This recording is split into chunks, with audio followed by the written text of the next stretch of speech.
Hey everybody, it's Monday night. Let's drink.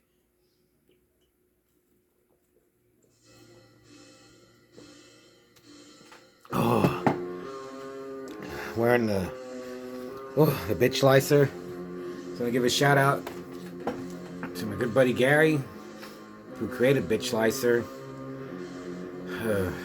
Christian Dominguez, my friend Raven, Screezine, Frankie Teardrop, Stabby Hamlet, Video Massacre, Film Trauma, and my good buddy Aaron Mendiola from here in San Antonio.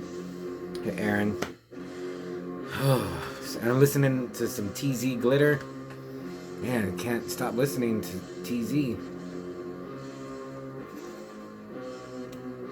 Oh yeah, I was going through my comics.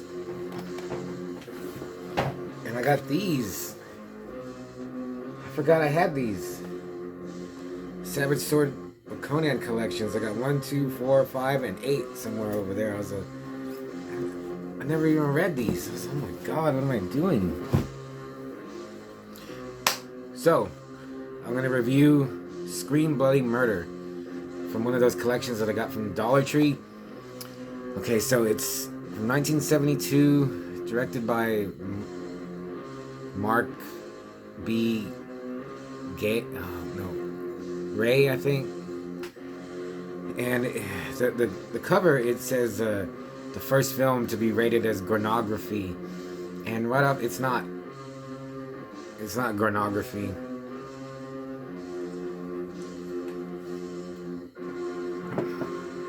It is bloody, and there are some good. There's a lot of kills in it, but it's not like a gore fest at all. So, but I mean, it is good though. In the very beginning, there's this kid. He jumps on a tractor, runs over his dad, kills him, jumps off. Tractor runs over his hand, and then it cuts to like where he's. I guess he's in his maybe late teens, early 20s, but this dude looks old. He'd been sent to a hospital, so he comes home. He's got a hook now, and his mom is remarried, and this dude is just. They keep comparing it. The reviews I read kept comparing it to Psycho, and yeah, this dude is psycho for his mom's love. He just freaks out, and he kills his stepdad. Accidentally kills his mom. Like, this is in the first 10 minutes of the movie. And then he goes on the run. He gets picked up by, like, this couple gives him a ride. And then he just starts seeing his mom and his dead stepdad and kills that couple. This movie's, like, all over the place, because then he starts hitchhiking. And he just walks up to this girl and she says, like, a little bungalow or house or something. Yeah, it's a tiny little structure, and she's painting, and he goes up to her, just strikes up a conversation, and it turns out her name is Vera, I think, and she's a hooker, and then the sailor walks up, and, he wants to spend some time with her, and that was pretty funny. And the main character, Matthew, the killer, he just sits around and waits for her, waits for that sailor leave, and when the sailor comes out, he's like, "Here's $10," and then I was like, $10, and then she's like, "What?" And then here's another 10. I was like, $20.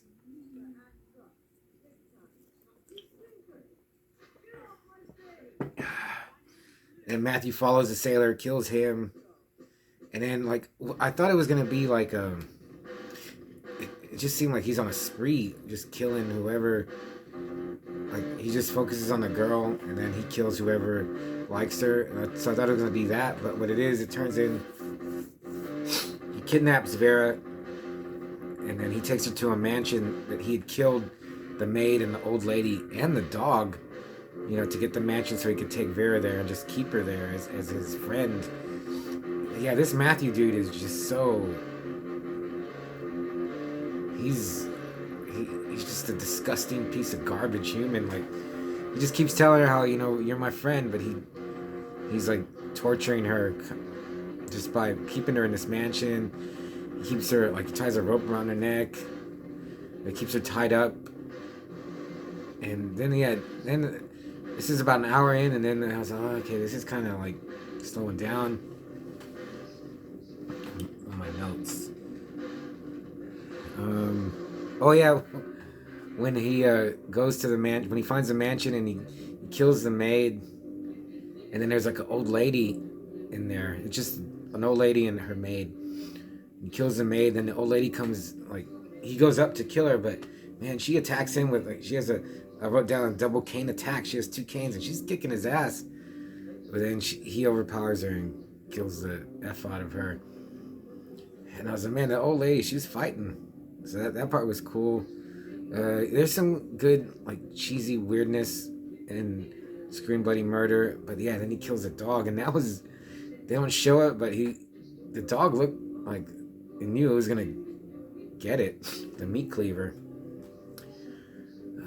Yeah, it's not gory, but there is blood. There's some bloody scenes and some, like, kind of gruesome kills in the context of what it is.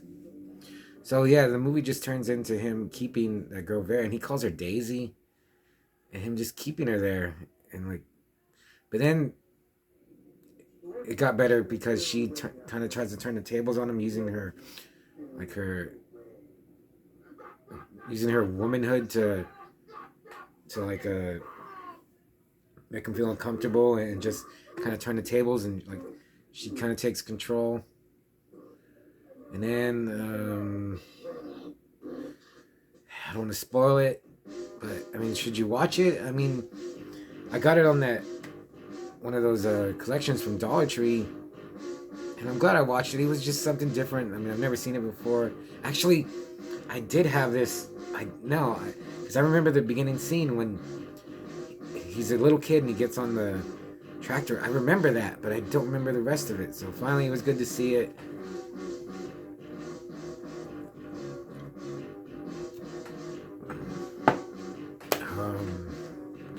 I mean, should you watch it? Yeah, sure.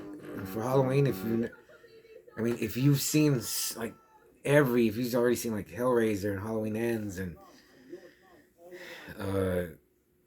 Smile and all, you just watch the Halloween movies over and over again, like I do, and Nightmare on Elm Street and Jason, and just whatever. Yeah, go to your Dollar Tree and see if they have it. I didn't have the collection, but it's like the classic slashers. It's on Amazon for like $5, but if you can find it at your local Dollar Tree for $1.25, I mean, yeah. Would I watch it again? I don't know. I don't think so, but I mean, if it was on, I would leave it on. But maybe, like, if I was just having some like obscure 70s horror movie marathon, it would fit nicely. And yeah, and I always think about like 1968, Night of the Living Dead, 1974, Texas Chainsaw Massacre, and everything in between there, I think is, compared to those two, is garbage. I mean, there's got to be something that's almost as good as those two movies in between those years. So if you can think of a movie that's, besides Exorcist came out, I think, the same year as Chainsaw. But if you can think of something that's almost as good as those movies in between those years, I'm curious. I'm gonna look it up.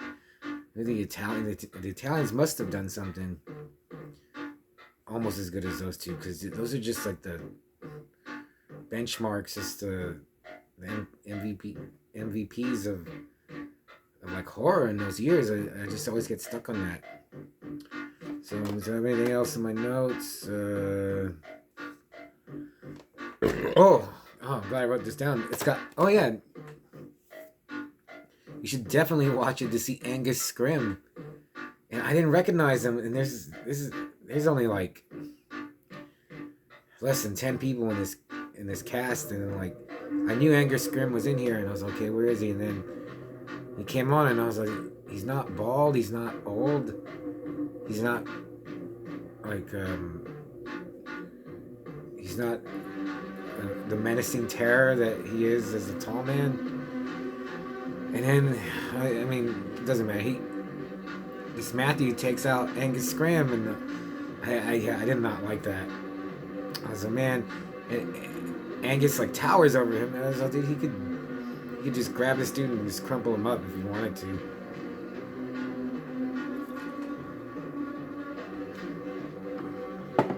So yeah, Scream Bloody Murder, aka Matthew, aka the captive female.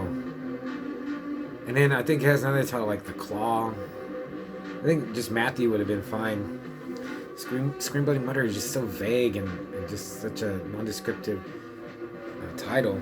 But yeah, you should see it because it has Angus and because it's Halloween, and that's about it. I think I'm done. I'm glad I watched it.